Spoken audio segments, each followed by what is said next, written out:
तो guys welcome back to our channel alpha quality. Swing trading के ऊपर बात करेंगे। स्विंग ट्रेडिंग का स्टॉक लेकर आऊँ मैं SMLI Isuzu. I don't know exact इसकी क्या प्रोनाउंसिएशन है, लेकिन SML इसूजू ठीक है। तो इसके अंदर स्टॉक के बारे में बात करेंगे। क्या इसके अंदर फंडामेंटल्स है, फंडामेंटल्स को हमने रीड नहीं करना क्योंकि टेक्निकली बात करेंगे इसके ऊपर, स्विंग ट्रेडिंग के ऊपर ठीक है।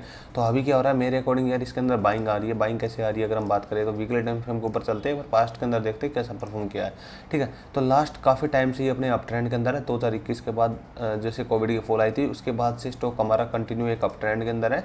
इसने कोविड वाली फॉल यहाँ से कोविड वाली यहाँ पे फॉल इसको एक दोबारा से इसने रीगेन किया उसी लेवल को, और उसके बाद एक हायर हाई की फॉर्मेशन अगर हम देखें तो यहाँ से उसने ब्रेकआउट देना स्टार्ट किया, हायर हाई किया और हायर हाई देन हाई, फिर हाई, फिर हाई, फिर हाई, फिर हाई एंड देन हाई ठीक है।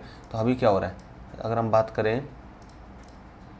करें तो क्या हो रहा है अभी अगर हम देखें तो एक कंसोलिडेशन फेज़ के अंदर है स्टॉक। तो एक कंसोलिडेशन फेज़ के अंदर है तो काफ़ी ज़्यादा रनअप इसने ऑलरेडी दे दिया है।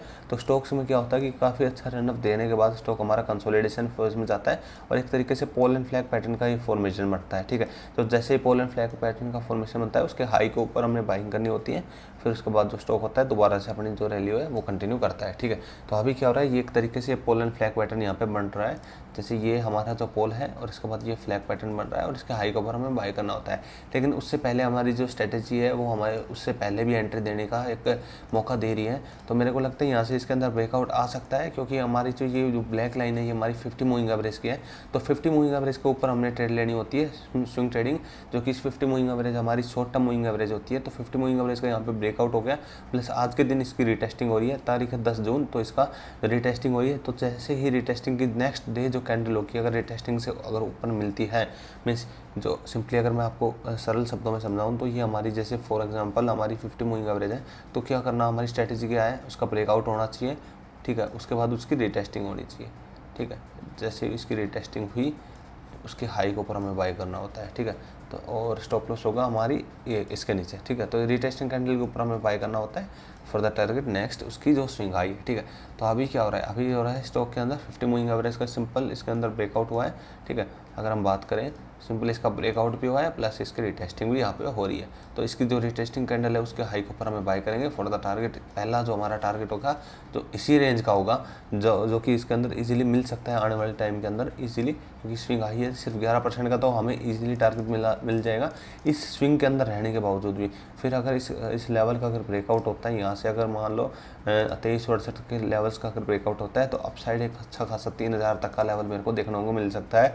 तो आने वाले टाइम में आपकी जो स्विंग ट्रेड है मेरे को लगती है कि एक पोजिशनल ट्रेड के अंदर भी कन्वर्ट हो सकती है। 40% तक के टारगेट इजीली देखने को मिल सकते हैं आने वाले टाइम में ठीक है।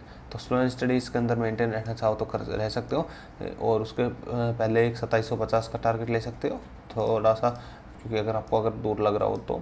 लेकिन हाँ, अगर स्टॉक अपने अप ट्रेंड के अंदर रहा तो डेफिनेटली इन लेवल्स को अचीव कर सकता है। लेकिन हाँ, स्टॉप लॉस भी अगर मैं बता देता हूँ, स्टॉप लॉस बोलोगे स्टॉप लॉस नहीं बताते सर आप, तो स्टॉप लॉस रहेगा आपका ये स्विंग का लो, मीन्स 5% का स्टॉप लॉस होगा। पहला टारगेट होगा आपका लगभग 10% का, और उसके बाद जो आपका टारगेट होगा वो ट्रेल करते हुए चल सकते हो आप ठीक है। तो SML इसूजू अच्छा स्टॉक है, अच्छा दिख रहा है मेरे को, तो अगर बाय करना चाहो तो कर सकते हो, लेकिन अपने एनालिसिस बाय करने के बाद ही बाय करना ठीक है। तो मिलते किसी नए वीडियो में नेटवर्क की, तब तक के लिए जय हिंद जय भारत।